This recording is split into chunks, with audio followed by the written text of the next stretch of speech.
Harry's dream dish, a French onion soup. I'm going to show you how to make it. I am definitely going to be in the good books after making a big batch of this. This is fantastic because all you really need is lots of onions. So it is so cheap to make, so easy to make. There are just a few key steps that you've got to watch to really get the onions brown and everything. Okay, chop up loads of onions, and you want to chop them in a half moon, and you want to chop them fairly thin, and then we're going to get them on with some butter in my casserole pot, getting lovely and soft before we caramelize them. Ooh, burny eyes. Oh, but it is worth it. Thinly sliced them into half moons. Runny, stingy eyes comes with the territory. Nothing really can do about that. Okay, that's my onions done. At last. Okay, let's get the butter on melting in my big pot. Okay, in go the onions. Lots of them. Completely coat them in the butter and leave them soften for 10 minutes. While the onions are softening, I'm going to prep my garlic. So 2 nice big cloves of garlic, and I'm going to crush them.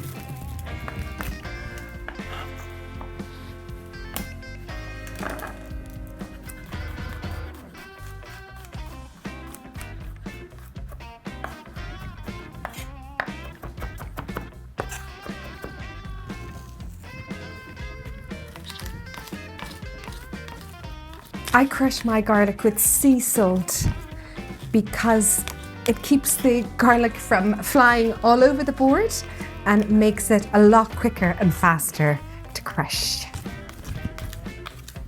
If you're worried about the smell of your board, check out my Instagram video of how to clean your board with lemon and sea salt. It really gets rid of any odours in your wooden chopping boards. It's a great tip. Now next I'm adding in some gorgeous fresh thyme. I love the sweet earthiness of the fresh thyme, but you could use rosemary or oregano too. Thyme is more traditional. I'm taking off all the leaves from the stems, and I'm just going to chop it up into the garlic so we get a really great, powerful flavour bomb. Every couple of minutes I give it a good stir. Now, the onions have softened. That was just 10 minutes. Woo! Okay, now the next thing, let me show you first how soft they should be. So they're all sweated down, so they're really lovely and soft. Now we're adding in our flavour bombs. So we're putting in the garlic and the thyme that we've prepped. Okay, that goes in. And then we're going to put in some brown sugar, and this is to help the caramelizing of the onions. This is actually sugar that I got in Barbados when I was there in January, and I went to see where it was grown and everything. So this is, love those stories. I love bringing stories into my food. So 2 teaspoons of brown sugar. Now I'm going to put this back on the heat, but I'm not putting the lid on.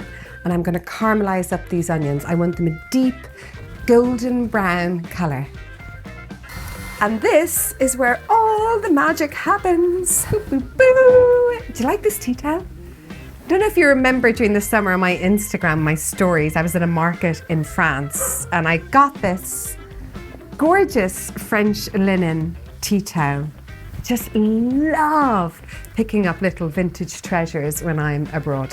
And yeah, that cheered me up this morning. I'd forgotten about it and then I found it at the end of the cupboard. I've got a little bit of our 2025 summer honey left from our farm broad spear, and I'm going to add in a teaspoon into the onions, because I just love the idea of a little bit of broad spear being in the soup.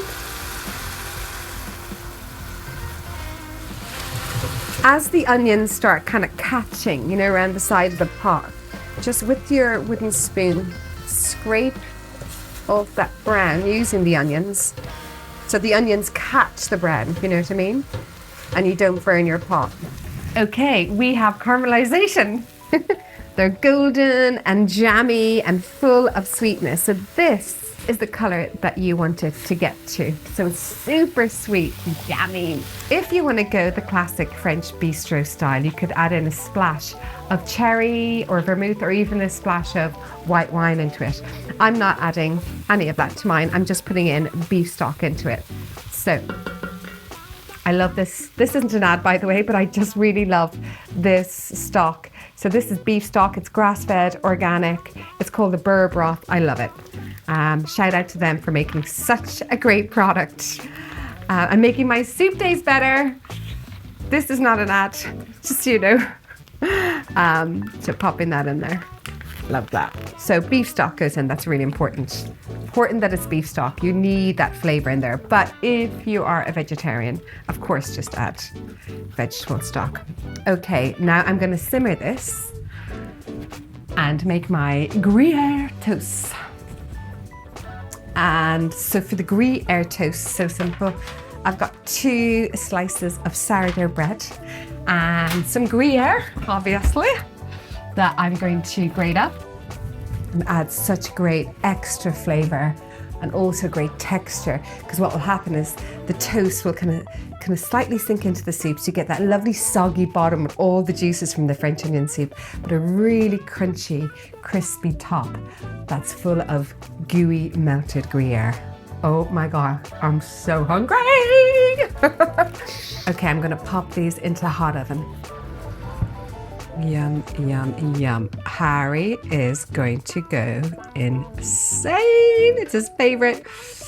Oh, the smell is so good. It's so simple to make. Brilliant for batch freezing as well, you know. Make lots of it. I love having cozy suppers or lunches around the kitchen island. You know, add a candle, some flowers, little placemat, and all of a sudden you're transported somewhere else. These are the Gruyère toasts, and I just pop them right in the center of the French onion soup. Et voilà! Nous sommes arrivés! Oh, yummy, yummy, yummy. Okay, I've got to wait for Harry, but bon appetit!